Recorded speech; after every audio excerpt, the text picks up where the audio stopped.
Jamais sans la grâce, une dévotion matinale qui vous connecte à la pensée de Dieu et vous donne la provision du ciel au quotidien. Bonjour chers amis, chers internautes, chers téléspectateurs, nouvelle journée, nouvelle provision, bienvenue dans cette dernière dévotion de cette semaine.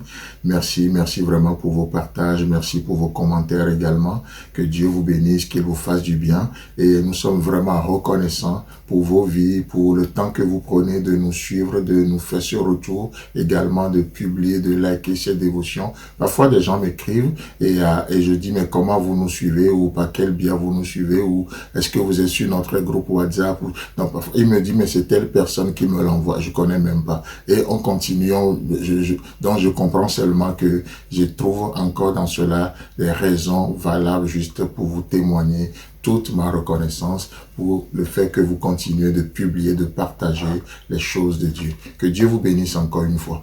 Alors ce matin, nous continuons comme on avait commencé hier dans Jean chapitre 20, parlant de l'attente, le temps de Dieu. Jean chapitre 20, le verset 17. Jésus lui dit, « Ne me touche pas, car je ne suis pas encore monté vers mon Père, mais va trouver mes frères et dis-leur que je monte vers mon Père et votre Père, vers mon Dieu et votre Dieu. » Amen. Extraordinaire, n'est-ce pas? Et comme on le voyait hier, c'est très important, le temps de Dieu. Le fait d'attendre, il y a un temps pour toute chose. Ne mélangeons pas les choses. Il y a un temps pour pleurer. Si le temps de pleurer vient, n'hésitez pas. Pleurez s'il faut pleurer. Pleurer, ça n'a rien à voir avec le fait d'être sentimental. Non, si vous avez mal ou peu importe, si vous avez besoin de pleurer, alors pleurez. Il y a un temps pour pleurer, il y a un temps pour rire.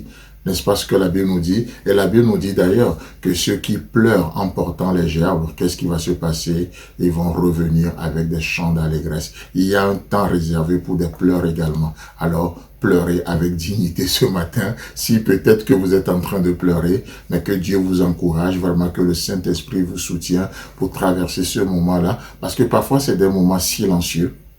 On dirait que Dieu lui-même vous impose le silence. Comme il a dit à Jérémie dans ses lamentations, n'est-ce pas? Il se tiendra seul et solitaire parce que l'Éternel le lui impose. L'Éternel le lui impose. Si c'est Dieu qui vous l'impose, n'essayez pas de vous justifier. Traversez juste votre désert et ça va aller. Si c'est Dieu qui vous l'impose, traversez votre tempête tranquillement et laissez Dieu vous porter et ça va aller.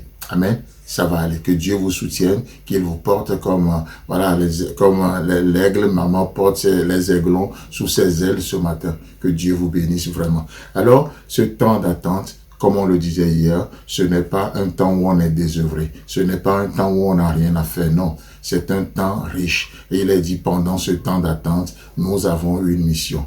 Allez vers mes frères, allez vers mes frères. Et vous savez, c'est ce que nous appelons souvent la patience. On a besoin de la patience. La patience, comme le dirait l'autre, ce n'est pas l'attente passive, mais le courage de grandir dans le silence. Ça ne vient pas de moi, cette phrase-là. J'oublie même, j'ai pas noté l'auteur, vraiment désolé, mais il disait, la patience n'est pas l'attente passive, mais le courage de grandir dans le silence. Le courage de grandir dans le silence. Et c'est ça, au fait, l'attente. C'est ça l'attente. Vous savez, Jésus-Christ va dire plus tard dans Actes chapitre 1, le verset 4, qu'est-ce qu'il va dire à ses disciples? Comme il se trouvait avec eux, il leur recommanda de ne pas s'éloigner de Jérusalem, mais d'attendre. Encore une fois, la patience, d'attendre ce que le Père avait promis, ce que je vous avais annoncé, leur dit-il. Waouh! Savez-vous que vous portez une promesse? Savez-vous qu'il y a une promesse en vous, une promesse sur votre vie concernant des générations et des générations? Peut-être aujourd'hui vous ne voyez pas grand-chose, mais Jésus donne des recommandations. Il leur recommanda de ne pas s'éloigner de Jérusalem, le temps de Dieu. Le temps de Dieu. La patience, ce n'est pas juste une attente passive, mais le courage de grandir en silence. Grandissez en silence. Vous n'avez pas besoin de faire du bruit. Vous savez, entre Malachie et Matthieu, et le livre de Matthieu, il y a eu 400 ans de silence. où Dieu ne parle pas au peuple de Dieu.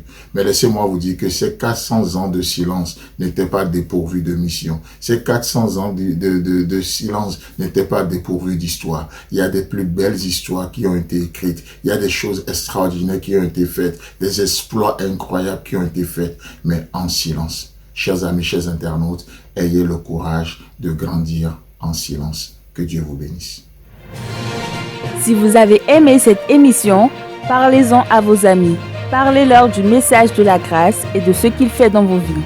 Pour un sujet de prière, une question ou pour devenir partenaire, contactez-nous au 00229 94 75 80 20. Que Dieu vous bénisse et à la prochaine. En attendant, pensez avec Dieu.